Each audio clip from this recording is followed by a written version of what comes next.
Est-ce que vous pouvez nous parler un petit peu plus de cette fameuse clairvoyance, de cette vision des temps passés et à venir, cette vision akashique que Steiner vend?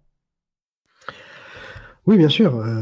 Steiner vend, mais aussi Blavatsky d'abord. L'akasha est un principe théosophique, la clairvoyance est un principe qui existe depuis le spiritisme, donc c'est pas nouveau. Qu'est-ce que la clairvoyance?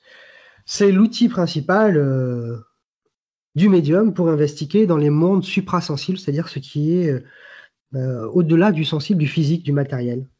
Donc c'est la médiumnie en fait, plus ou moins, plus que moins. À 7 ans, d'ailleurs, Rudolf Steiner il raconte ceci dans son autobiographie. À 7 ans, il a une vision, une descendante qui habitait dans un village fort éloigné meurt, et au même moment où elle meurt, elle lui apparaît devant lui, là, alors qu'il décède, là.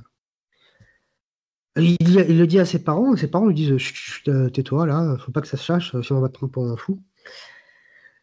Il dit rien, mais en tout cas, il raconte qu'il dialogue à ce moment-là avec les arbres, avec les montagnes, avec les esprits de la nature.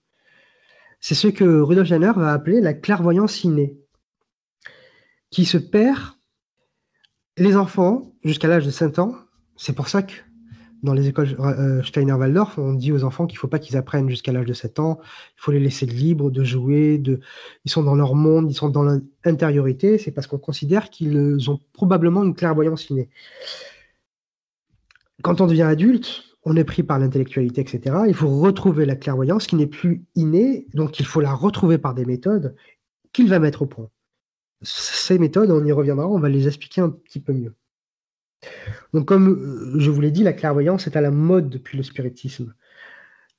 Les clairvoyants, les médiums, on se les arrache de par le monde. C'est des shows, à commencer par les sœurs Fox. Vous voyez ces shows qu'on voit dans les films quand on voit un yogi, enfin un fakir qui fait de la lévitation, qui devine ce qu'il y a dans le portefeuille d'une personne. C'est ça en fait. Donc les sœurs Fox qui ont initié le mouvement du spiritisme vont faire des tournées, vont se faire beaucoup d'argent, et d'ailleurs à la fin elles vont dire que en fait tout ce qu'elles avaient entendu au début dans la fameuse maison familiale, c'était des inventions. Elles le diront, elles l'affirmeront. Il y a une star qui s'appelle Danielle Douglas Home, une autre star, alors elle qui est très fameuse, qui s'appelle, quand on connaît le sujet évidemment, mais à l'époque je peux vous assurer qu'il y avait on s'en rend pas compte, c'était des pages en plein journal de quotidiens nationaux.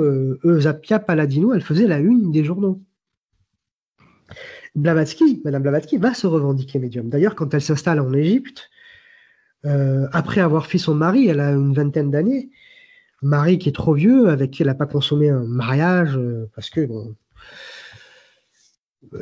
trop vieux, lui plaisait pas, c'était un mariage arrangé. Bon, il y a des rumeurs qui courent, mais bon, on peut les dire parce que c'est amusant, mais je n'y prête vraiment pas trop de sérieux. Certains disent qu'elle était plutôt lesbienne. En tout cas, quand elle arrive en Égypte, elle va ouvrir un cabinet, une bibliothèque et une association Spirit. Elle aura même une revue et elle va tenir tout cet ensemble avec des Français, notamment les époux Colomb, qui vont être célèbres puisqu'ils vont à un moment donné critiquer Blavatsky et parler des arnaques de Blavatsky. En tout cas, Blavatsky, elle est médium à ce moment-là et elle se revendique Spirit. Dans ses livres qu'elle va écrire et qui vont avoir un grand succès et qui vont poser la doctrine complètement alambiquée, qui faite de contradiction totale entre deux livres d'ailleurs, l'Isis dévoilée et la doctrine secrète, Blavatsky va parler de l'akasha. Qu'est-ce que c'est que l'akasha? C'est particulier l'akasha. Personnellement, j'imagine un peu ceci comme une sorte de bibliothèque cosmique, de savoir transcendantal. Est-ce que c'est un peu ça? Oui, on n'est pas loin de ça, effectivement. L'akasha, au départ, c'est pas du tout ça. L'akasha, c'est un terme qu'on retrouve dans des textes védiques anciens, donc des doctrines hindoues, dans un Upanishad, texte sacré, dans un Upanishad précis, qu'on appelle en français le grand livre de la forêt, et en sanskrit le Brihadaranyaka Upanishad, qui a été écrit au 9e siècle avant Jésus-Christ. Et c'est là qu'on parle de l'akasha. Alors l'akasha, dans cet Upanishad, c'est un état de l'être. Le yogi, quand il entame sa spiritualité et son initiation et son cheminement, il passe par plusieurs états. L'akasha, c'est un état, c'est quasiment l'état ultime. C'est lorsque le yogi atteint la délivrance. Et il a ce sentiment qu'on retrouve d'ailleurs dans les autres ésotérismes, où il est à la fois partout, à l'intérieur et à l'extérieur des choses. Se sent partout à l'intérieur et à l'extérieur des choses, c'est un état. Alors, l'akasha va être repris en Occident, on va l'appeler la lumière astrale, et Blavatsky va en parler précisément dans l'Isis dévoilée. Et là, ça va changer.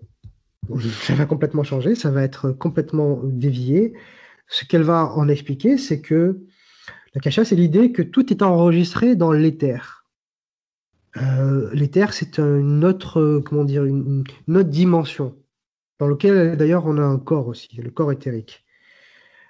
Et dans cet éther où tout est enregistré, il y a les actes, les pensées, les caractères des hommes, du passé, du présent et du futur.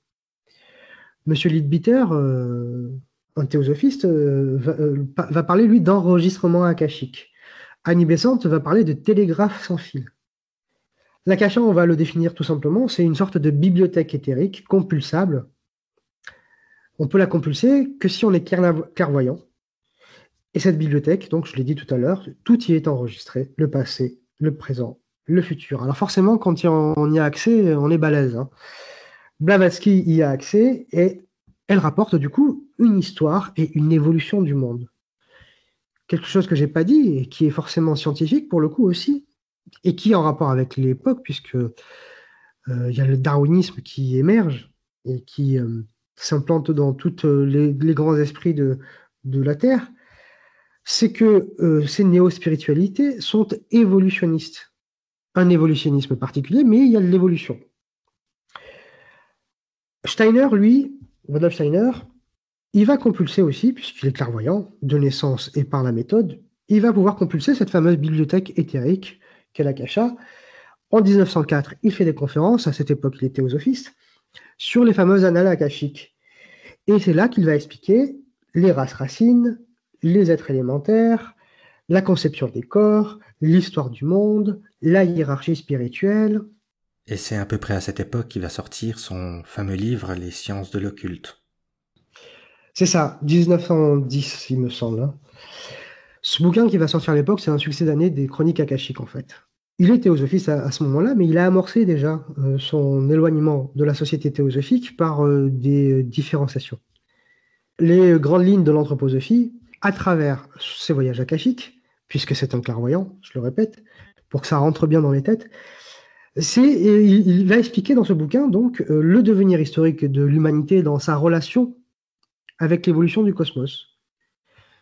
L'homme, qui est tout petit, qui est donc le microcosme, est lié au macrocosme, au cosmos. C'est quelque chose qu'on retrouve dans toutes les gnoses, les ésotérismes, mais encore une fois, là, ça va être très particulier parce qu'il y a une volonté de l'expliquer scientifiquement. Et il va expliquer scientifiquement, par son observation, des choses qu'on ne peut pas voir, donc c'est bon, c'est embêtant, mais il va expliquer les origines de l'humanité, du monde jusqu'à l'époque actuelle, avec une esquisse du futur. Il va expliquer la constitution de l'être humain à travers les différents corps, il va expliquer l'initiation, la méditation, les vies successives, le karma, le sommeil, la naissance, la mort, le rêve, etc. Il y a quand même 2 points sur lesquels je voulais revenir, importants, qui se situent d'ailleurs dès les préfaces, puisqu'il a été réédité, donc à chaque fois qu'il y a eu une réédition, il y a eu de nouvelles préfaces du vivant de Steiner. Le premier point, c'est qu'il dit que il dit les scientifiques, quand ils vont lire ce bouquin, ils vont me prendre pour un fou. Mais je vous assure, c'est de la science. Observation, constat, rigueur, méthode. Et comme c'est scientifique, c'est garanti. En tout cas, la science dure, c'est l'explication de tout ce qui est sensible, et l'expérimentation, l'observation de tout ce qui est sensible.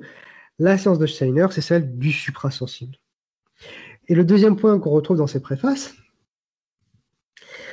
c'est que chaque individu peut parvenir à la clairvoyance et à la pénétration de ces mondes spirituels, il peut y parvenir par lui-même. Personne. Je peux pas, si vous décidez de vous y mettre, je ne peux pas le faire à votre place. Et Steiner ne peut pas le faire à la place des autres. Mais par la rationalité, ce qu'il appelle sa rationalité, sa cohérence, il peut l'expliquer. Il l'explique. Il dit, messieurs, mesdames, j'ai voyagé dans les chroniques akashiques et je vais vous expliquer ce que j'y ai trouvé avant que vous y ayez accès. Parce que de toute façon, ce que je vais vous expliquer, c'est pas du fantasque, c'est cohérent, c'est rationnel, c'est scientifique. Alors par contre, si vous vous y mettez à la clairvoyance, aux exercices que je vous ai donnés, si vous voyez autre chose, c'est que vous êtes planté. Et si vous ne voyez rien, c'est que vous êtes planté aussi. Donc, vous êtes libre, vous allez expérimenter, mais si vous ne trouvez pas ce que j'ai dit moi, ce que j'ai expliqué moi, c'est que vous êtes planté quelque part.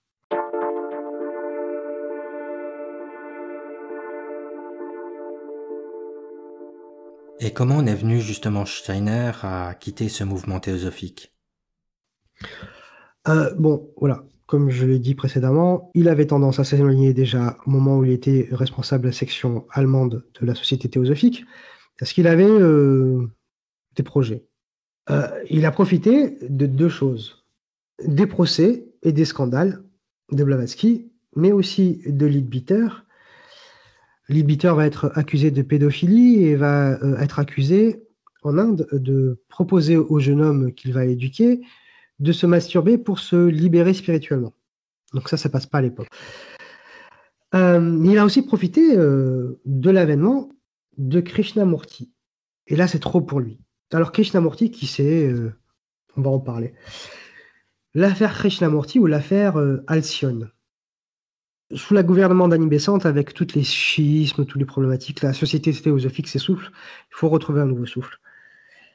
Et en 1909, à Adyar, le QG de la société théosophique en Inde, Leadbeater, le fameux, voit un jeune homme de 14 ans sur la plage, Krishnamurti, et son frère, son jeune frère, Nityananda. Et en lui, il voit tout de suite que c'est l'incarnation à la fois du bodhisattva que les bouddhistes attendent et de Jésus que les chrétiens attendent. Il est adopté, ce Krishnamurti, et élevé par Annie Besant pour être apte à accomplir sa mission d'instructeur de l'humanité à l'âge adulte. Selon les théosophistes, Krishnamurti, c'est un être ancien que les précédentes incarnations de Besant, Blavatsky, Leadbeater, etc. auraient côtoyé au fil des âges, différents âges. Des livres vont très vite sortir en 1910, un an après la découverte de Krishnamurti, soi-disant que Krishnamurti aurait écrit, et ce n'est pas Krishnamurti qui a écrit ce bouquin, c'est Les Vies d'Alcyone et Au pied du maître, où l'on remonte l'histoire de Krishnamurti et de toutes ces personnalités de la société théosophique jusqu'à 25 000 ans avant Jésus-Christ. Et on parle de toutes les incarnations, réincarnations, etc. En tout cas, comme je l'ai dit, les théosophistes, Besant en première ligne, préparent le jeune homme pour qu'il soit adombré par Jésus. C'est-à-dire qu'à un moment donné, la personnalité qui est dans Krishnamurti fasse place pour laisser et Jésus et le Bodhisattva entrer et prendre son corps. Sauf qu'il y a deux scandales à ce moment-là. Le premier, c'est que le père, qui travaille à la société théosophique, veut récupérer ses enfants, que Madame Besant avait adoptés. En Inde, sous la jurisprudence d'Inde, le père gagne le procès. Annie Besant se tourne vers l'Angleterre, et là, c'est elle qui va gagner le procès. Comme l'Inde est encore une colonie anglaise, la jurisprudence anglaise va prévaloir sur celle d'Inde. Ça fait quand même un grand scandale. Il y a une chose que Steiner n'apprécie pas, qu'il ne peut pas accepter, c'est que Krishnamurti est un hindou, un indien. Et dans toute sa conception qui met en avant le fait que les Aryens, ce soit les Aryens, les hommes aryens, les blonds, les teutons, aux yeux bleus, qui sont au sommet de la pyramide de la hiérarchie raciale spirituelle, c'est pas possible qu'un métèque soit la nouvelle incarnation de Jésus et de Bouddha. Donc là, il y a vraiment une scission. C'est là que Steiner va profiter. Alors pour continuer un peu sur Krishnamurti, il y a un ordre qui va être créé autour de lui, Order of the Rising Sun, l'ordre de l'étoile d'Orient, qui va être dédié aux enfants, aux jeunes adultes et aux adultes, et qui va être un peu fait sous le mode d'une pseudo-franc-maçonnerie. Et ces gens-là vont avoir pour but de préparer la venue de l'instructeur. Krishnamurti va connaître 3 douleurs, 3 difficultés. La mort de son frère d'abord, qui va remettre en cause tout son système de croyance. Il a une énorme pression quand même.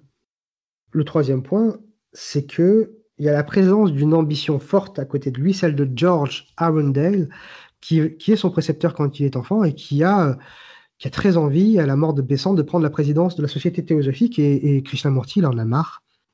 Il en a marre d'être la poupée. Il veut surtout pas être la poupée de ce némésis qui est George Arundel. C'est pour ça qu'en août 1929, alors que juste à présent, il disait quelques mois auparavant qu'il savait la mission qu'il devait accomplir, que Jésus et Bodhisattva étaient venus le rencontrer, il dissout l'ordre de l'étoile d'Orient, il se sépare de la Société théosophique, et il prononce ce fameux discours au camp de Maine qui commence ainsi, tout le monde l'a retenu: la vérité est un pays sans chemin que l'on ne peut atteindre par aucune route, quelle qu'elle soit, aucune religion, aucune secte. On pense là qu'il s'émancipe, Krishnamurti, de la Société théosophique. D'ailleurs, c'est presque la fin de la Société théosophique. Il va donner des conférences ensuite de type humaniste en Occident, notamment à Ojai, où il va s'implanter en Californie. Moi, j'ai une autre théorie. Je pense qu'il accomplit les buts de la Société théosophique. Je l'explique dans une longue série de vidéos sur Krishnamurti qu'on peut retrouver sur ma chaîne YouTube. Et pour moi, c'est le premier coach en développement personnel et spirituel du New Age. D'ailleurs, à la fin de sa vie, il va retourner en Théâdiar après le décès de son némésis, alors que Radha Burnier a pris la présidence de la Société théosophique, et Radha Burnier est une amie de jeunesse. Voilà pour Krishnamurti. Mais en tout cas, c'est sûr que Steiner, Krishnamurti, la réincarnation de Jésus cosmique et du Bodhisattva, c'est pas possible, quoi. Pas un métèque.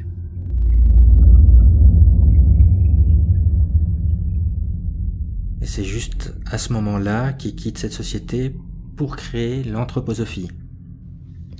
Oui, c'est ça. Le mot anthroposophie existait bien avant que Rudolf Steiner l'utilise. On en retrouve une trace dès 1650 dans un texte de Thomas Vaughan qui se fait appeler Eugenius Philatelius. C'est un Anglais, enfin un Gallois plus précisément, un alchimiste et rosicrucien qui va écrire un bouquin qui s'appelle Anthroposophia Theomagica. Mais ce bouquin qui parle d'anthroposophie n'a rien à voir avec l'anthroposophie de Rudolf Steiner. Et d'autres personnalités pas très connues vont utiliser le mot anthroposophie, mais toujours ça n'aura rien à voir avec l'anthroposophie de Rudolf Steiner. Pourtant, les anthroposophes actuels vont toujours dire: regardez, ça existait avant, Rudolf Steiner est un continuateur, c'est pour se donner tout simplement du crédit. Je le répète encore une fois, l'anthroposophie de Rudolf Steiner n'a rien à voir avec les quelques personnes qui ont utilisé ce mot bien avant lui. Je voudrais un peu plus définir l'anthroposophie sur une petite parenthèse qui est assez drôle en fait, qui va nous amuser, je pense. En français, l'anthroposophie a un autre nom, c'est la science de l'esprit. Je pense que tout le monde a entendu ce terme. L'anthroposophie, c'est la science de l'esprit. En allemand, les anthroposophes et Rudolf Steiner disaient Geisteswissenschaft, ce qui signifie la science spirituelle. La science de l'esprit en allemand, c'est Wissenschaft des Geistes. Ça n'a pas le même sens. D'ailleurs, en anglais, on va le traduire par spiritual science, la science spirituelle, et pas science of the spirit. En italien, pareil, la scienza spirituale et pas la scienza dello spirito. Alors pourquoi la science de l'esprit en français et pas la science spirituelle? Ça, c'est une drôle d'histoire. Parce qu'il y a vraiment une histoire derrière cette différenciation qui est, d'un point de vue extérieur, assez amusante. C'est tout simplement une histoire de droit, de justice. À l'époque, juste après que Rudolf Steiner crée sa société en 1913, en Alsace, Steiner va se rendre souvent en Alsace, donc chez son ami Édouard Schoré. Et des anthroposophes des gens vont être touchés et influencés par l'anthroposophie jusqu'à ce qu'une société anthroposophique ouvre en France et soit coordonnée par un couple, Jules et Alice Sauerwein. Jules est connu parce qu'il est rédacteur dans un journal très important qui n'a pu exister à partir de 1944 qui s'appelle Le Matin. C'est un journal d'avant-guerre très célèbre. Et il avait fondé une association qui s'appelle l'Association de la science spirituelle, qui est devenue la maison d'édition d'ailleurs des principaux textes, des premiers textes de Rudolf Steiner qui ont été traduits. D'ailleurs, Rudolf Steiner se rend le 24 mai 1924 à Paris pour fonder la Société anthroposophique française. Comme je vous en ai parlé tout à l'heure, il y a un gros bins, si je puis dire, à la mort de Steiner. Marie Steiner va dire non, mais c'est moi qui ai le dépôt de la science spirituelle et de la société anthroposophique, et Ita Wegman va dire ben non, en fait, non, c'est moi. Et donc, il y a un schisme entre ces deux femmes qui va carrément créer un schisme. Il va y avoir deux sociétés anthroposophiques. Alors, le couple Julia Alice Sauerwein en France va prendre parti pour Ita Wegman, la maîtresse et la doctoresse, et une autre personne qui est connue dans le monde anthroposophique français, Simone Corrose, va prendre le parti de Marie Steiner. Si en Allemagne, c'est la guerre, en France aussi. À tel point, ça s'envenime à tel point, que les deux sociétés anthroposophiques françaises vont passer devant le tribunal pour des histoires de droit de traduction. C'est moi qui dois traduire les bouquins, mais non, mais de toute façon, je l'avais déjà fait avec la science spirituelle. Oui, mais de toute façon, vous n'êtes plus la vraie société anthroposophique, etc. Bon, tribunal. De toute manière, le couple Sauerwein qui a soutenu Ita Wegman est désavoué, la société anthroposophique française dissoute. Et le 11 janvier 1931, c'est la section française de la Société universelle qui est créée avec Simone Corrose et ses acolytes, et ils n'ont pas le droit d'utiliser le terme science spirituelle. Ça arrange parce que la science spirituelle, on comprend tout de suite ce que c'est. Science de l'esprit, ça peut être, c'est pas forcément du spirituel. Alors, ce qui est intéressant aussi, c'est de savoir que Jules Sauerwein, qui va vivre jusqu'à 64, il me semble, enfin, va mourir dans les années 60, avait prévu, parce qu'il y avait une véritable rage, une véritable haine par rapport à toutes ces injustices, avait prévu de dénoncer toute l'affaire anthroposophique et de dénoncer Steiner avant de mourir. Et il n'a pas pu le faire, ça ne s'est pas concrétisé, il est mort trop tôt. En tout cas, l'anthroposophie, tout pour dire simplement, c'est la vision du monde de Steiner selon les tenants et les aboutissants qu'il a expliqués. On peut être anthroposophe sans appartenir à la société anthroposophique. On peut être même isolé, lire dans son coin Rudolf Steiner, avoir ses pratiques. On est anthroposophe, on peut être sympathisant, on peut être anthroposophe dans la vie de tous les jours, dans des activités particulières. On peut être sociétaire, c'est-à-dire qu'on paye, comme dans n'importe quelle association, son droit d'appartenir à cette fameuse association. C'est organisé ainsi, il y a un comité central, un Vorstand, qui est au Goetheanum. Il y a une vie anthroposophique sociale qui est nourrie par le prisme anthroposophique, notamment associatif, essentiel. Les associations anthroposophiques sont très vivantes, ça on peut le reconnaître. D'ailleurs, ce qui était esquissé, expliqué dans les esquisses des principes de la société anthroposophique, c'est qu'il faut laisser toutes ces associations, les gens libres, mais il faut toujours que quelqu'un qui soit très proche, voire un membre de la société anthroposophique, soit dans une de ces associations, pour pouvoir quand même plus ou moins les chapeauter, ou les diriger, ou les influencer. Donc c'est plus ou moins indépendant, mais c'est pas vraiment indépendant. En tout cas, c'est comme une communauté parallèle à la société qui se crée, qui est très active, et qui va pénétrer la vie civile, la vie sociale, et qui va pénétrer la société spirituellement, entendre anthroposophiquement. Et c'est le but de toutes les activités de la société anthroposophique. Alors il va y avoir cette histoire de bâtiment que Rudolf Steiner et les anthroposophes ont créé, le Goetheanum, en 1914. En 1913, à Berlin, il y a un premier AG de la société anthroposophique qui se fait à Berlin, et où on émet l'idée, on décide de créer un bâtiment qui va représenter concrètement la société anthroposophique. Le 2 septembre 1913, la première pierre est posée à Dornach, en Suisse, près de Bâle, et la construction est en bois, ornée de sculptures et peintures, pour la plupart faites par Rudolf Steiner, et le bâtiment sera inauguré en septembre 1920. C'est vraiment un Vatican, c'est une concrétisation matérielle de la société anthroposophique. C'est un lieu aussi où sont jouées les pièces de la société anthroposophique, toutes les fameuses pièces mystères qui étaient jouées jusqu'à présent dans une salle qui louait à Munich. 1er janvier 1923, le Goetheanum brûle, cet incendie. Alors, on ne sait pas l'origine de cet incendie, il y a beaucoup de rumeurs parmi les anthroposophes. Il y en a qui disent que ce sont les nazis, mais bon, il n'y avait pas trop de nazis encore à l'époque. Il y en a qui disent que c'était les villageois qui craignaient ce Goetheanum et cette société anthroposophique. Il y en a qui disent que ce sont des jalousies internes ou externes, peut-être des théosophistes. Il y en a qui disent que c'est un accident. Il y en a qui disent que c'est pour l'argent de l'assurance aussi, les mauvaises langues. En tout cas, un autre Goetheanum est planifié par Steiner en 1924, qui sera construit de 1924 à 1928. Il verra donc ce Goetheanum, il verra le jour, ce Goetheanum post-mortem, après la mort de Rudolf Steiner. Il sera construit en béton surtout. On y trouve une salle de spectacle, des bureaux, des salles de conférence, des ateliers, etc., etc. On y retrouve les fameuses œuvres de Steiner, notamment le représentant de l'humanité, que Steiner a lui-même rencontré dans les mondes spirituels.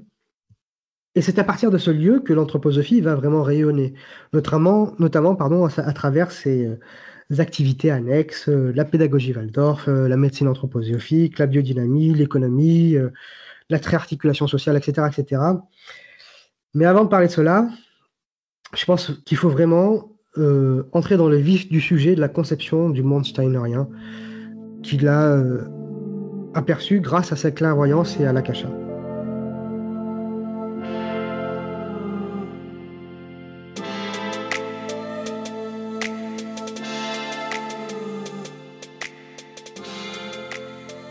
Steiner a donc fait cette sculpture, le représentant de l'humanité.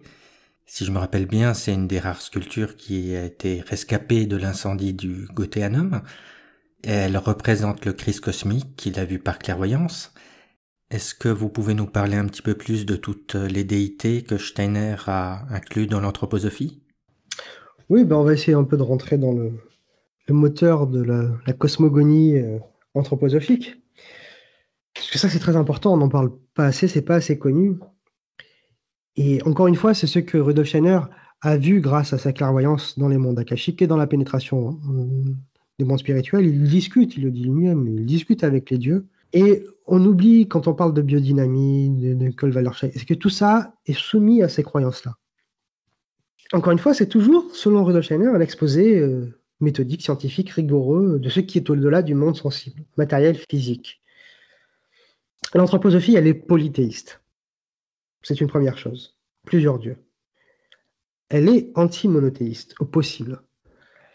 Et donc, comme je l'ai dit tout à l'heure, Rudolf Steiner va emprunter la hiérarchie spirituelle qui a été proposée il y a fort longtemps, je crois au VIe siècle, après Jésus-Christ, ou au IXe siècle, j'ai un doute, il faut vérifier. Une hiérarchie des êtres spirituels qui existe dans le monde catholique, mais c'est une hiérarchie avec des anges, etc. Pour Rudolf Steiner, toutes ces entités sont des esprits, sont des dieux. Alors, tout en haut de la pyramide, de la hiérarchie, on retrouve la Trinité, que sont le Père, le Fils et le Saint-Esprit. Le Père, alors à chaque fois, il va plus ou moins associer des esprits à des planètes aussi, ou des entités, des corps du cosmos, des étoiles, ou bref. Donc le Père, c'est la Lune, le Fils, c'est le Soleil, l'Esprit, c'est Saturne. Ensuite, il y a la première hiérarchie, les séraphins, qui sont tout amour, les esprits du tout amour, les chérubins, les esprits de l'harmonie, les trônes, les esprits de la volonté. Ensuite, il y a la deuxième hiérarchie, les kyriothétes, les esprits de la sagesse, les dynameis, les esprits du mouvement. Dynameis, c'est de là que sera formé le terme biodynamique. Parce que dans le biodynamique, on pense que c'est le côté dynamique de la nature, ou voir homéopathique, ou voir le mélange qu'on fait avec l'eau, peut-être qu'on en parlera un petit peu. Non, les dynameis, en fait, ce sont les esprits du mouvement, notamment les esprits élémentaux aussi. Et puis, dans cette deuxième hiérarchie, il y a aussi les exousiae, les esprits de la forme. Et enfin, il y a la troisième hiérarchie, les archaïs, les esprits de la personnalité, les archangéloi, les messagers archers, et les angéloi, les messagers. Donc ça, c'est toute la hiérarchie spirituelle de Steiner et de l'anthroposophie. Si on ne se retrouve pas face à face à discuter grâce à la méthode de Steiner avec ces esprits-là, c'est qu'il y a un souci. Ça, c'est une première chose. Ensuite, on peut parler de la conception forcément du cosmos de Rudolf Steiner, tel qu'encore une fois, il l'a appris, il l'a vu à travers les annales akashiques. Le cosmos qui est très important, puisqu'à travers la disposition des étoiles, on peut connaître, comprendre, deviner, prédire, planter, etc. C'est le principe de l'astrologie, mais avec le principe de l'anthroposophie, ça va devenir l'astrosophie. La planète Terre, elle a une conscience et elle se réincarne. Et ces réincarnations, c'est un cycle qui est appelé le septénaire, qui revient très souvent et chez les théosophistes et chez Rudolf Steiner. En ce qui concerne ces réincarnations, ces cycles-là qu'on va retrouver pour les planètes et pour les êtres humains, c'est tout plagié sur Blavatsky. Donc, fut un temps, la Terre, c'était l'ancien Saturne, le vieux Saturne, qui n'a rien à voir avec le Saturne d'aujourd'hui. Cette planète-là était étendue justement de Saturne au Soleil. Donc, c'était une immense planète qui était dirigée par les trônes dans la hiérarchie spirituelle. Et l'homme, à cette époque, c'était juste un corps physique, de chaleur pure. Il n'y avait rien à l'intérieur, c'était juste un corps. Ensuite, il y a eu le vieux ou l'ancien soleil, qui était dirigé par les esprits de la sagesse et par le Christ, puisque le Christ est Christ solaire. C'est l'époque du cosmos de la force. C'est la planète natale des archanges. Quant à l'homme, au physique, ça rajoutait l'éthérique. L'homme est dans un sommeil, sans rêve, un peu comme une plante. Et le système glandulaire est disposé dans l'être humain. Troisième incarnation, c'est la vieille ou l'ancienne lune, dirigée par les esprits du mouvement, qui habitent d'ailleurs ces esprits toujours sur la nouvelle lune, là, actuelle. C'est l'époque du cosmos de la sagesse. Ils sont dirigés aussi par le Saint-Esprit. C'est à cette époque-là aussi que sont créés les taureaux, les aigles et les lions. Pourquoi? Parce que Rudolf Steiner l'a vu. C'est souvent comme ça, en fait. Quand on va questionner les références de Rudolf Steiner, quels que soient les domaines, on creuse, et pourquoi, et à la fin, on arrive toujours à c'est ce que Steiner a dit. Toujours, automatiquement. Donc j'en reviens à l'ancienne lune. Cette fois-ci, le corps astral est rajouté à l'homme, c'est le sang intérieur, c'est la circulation sanguine, mais c'est une circulation sanguine un peu particulière parce que le circuit n'était pas fermé, mais géré par l'air et le feu. La quatrième incarnation, c'est la Terre. La Terre qu'on connaît actuellement, composée de 7 races racines, avec je ne vais pas rentrer dans les détails, avec des constructions très particulières encore. La prochaine incarnation, ce sera la nouvelle lune, qui sera la 5e. La 6e, ce sera le nouveau soleil. Et la 7e, le nouveau Saturne. On va retourner à l'unité. Donc on voit que de la première incarnation à la 4e, il y a une descente vers la matière. Et dans le 5e vers la 7e, on retourne vers l'essence. C'est-à-dire qu'on part de Saturne pour revenir à Saturne. Donc actuellement, on se retrouve au milieu du cheminement. C'est ça. Et donc, c'est pour ça que l'anthroposophie apparaît maintenant, parce qu'on va remonter la pente vers l'essence. D'où l'apparition de l'anthroposophie maintenant. Sur Terre, dans notre 4e époque, il y a une organisation de races racines qui est septénaire, que les anthroposophes ont du mal à assumer aujourd'hui. Ils disent que c'est des terminologies qui ne sont plus, comment dire, qui ne doivent plus être actuelles, qui ne sont plus pertinentes, mais ils les utilisent quand même et ils ont toujours ce système de hiérarchie raciale. Donc, il y a eu 7 époques dans l'humanité sur Terre. La première, c'est polaire. La deuxième, c'est hyperboréenne. La troisième, c'est lémurienne. La quatrième, c'est atlantéenne. La 5e, c'est la nôtre, qui est appelée arienne. La 6e, c'est le temps des 7 sceaux. La 6e, oui, c'est ça, le temps des 7 sceaux. Et la 7e, le temps des 7 trompettes, en référence à l'Apocalypse. Pourquoi les Ariens? Parce que c'est la race principale, la plus évoluée, l'élite de toutes les races. Parce que si on prend Euh, je prends un exemple, par exemple, la quatrième époque, celle des Atlantéens. Selon Rudolf Steiner et sa clairvoyance, elle aurait débuté il y a 66 millions d'années.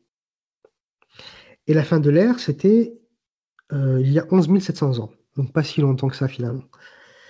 Et à cette époque-là, à l'époque de l'ère des Atlantéens, l'air était saturé de vapeur, d'eau, de brouillard. Et puis plus on se rapprochait de la fin de l'ère, plus les vapeurs redevenaient de l'eau. Et puis là, l'eau montait, c'était le déluge. L'Atlantide était engloutie par les eaux.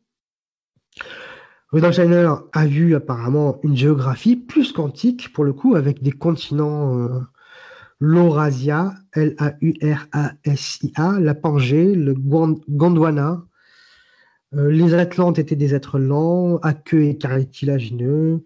Et à cette époque, il y avait 7 sous-races, les Romoals, les Tlavakli, les Ur-Toltèques, les Ur-Turanians, les Ur-Sémites, les Ur-Acadians et les Mongols d'origine.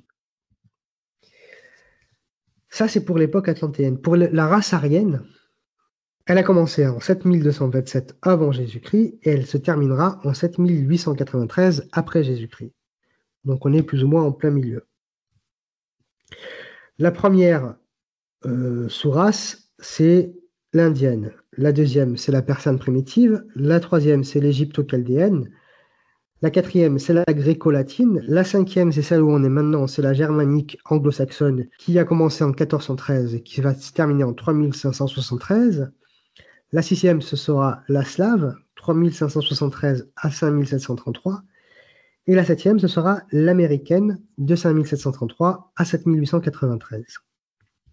L'ambition de l'anthroposophie, c'est quoi? C'est de toucher les humains, les amener vers l'anthroposophie, la religion universelle, pour protéger ce nouveau peuple qui adhérera à cette foi-là lors d'une guerre qui aura lieu à la fin de notre ère aryenne, qui sera la guerre de tous contre tous. Ceux qui auront embrassé l'anthroposophie pourront se réincarner dans la sixième race racine en des êtres éthérés, presque angéliques. On n'aura pas de corps physique, on sera dans l'éther en fait, et on pourra se reproduire grâce à un organe sexuel très pratique, le larynx. À partir de la sixième, il faudra faire en sorte de s'incarner ensuite dans la septième pour accomplir le fameux projet des dieux, c'est-à-dire l'union complète avec les dieux. Dans notre époque humaine, je ne l'ai pas dit ça aussi, mais il y a des distinctions physiques, ethniques à notre époque. C'est-à-dire qu'il y a une hiérarchie raciale spirituelle qui va s'instaurer. Comme je l'ai dit, les Aryens, c'est le sommet de la pyramide, c'est l'élite de l'humanité. Si vous naissez noir, c'est que vous avez commis de mauvaises actions dans votre vie précédente et que vous n'avez que 2 chances pour se réincarner supérieurement dans une race supérieure au niveau spirituel, c'est-à-dire teutone. Il faut être anthroposophe et être éduqué par un anthroposophe et surtout être éduqué, si possible, par des Aryens. Si vous naissez roux aussi, c'est pas terrible. C'est que vous avez commis des erreurs dans votre incarnation.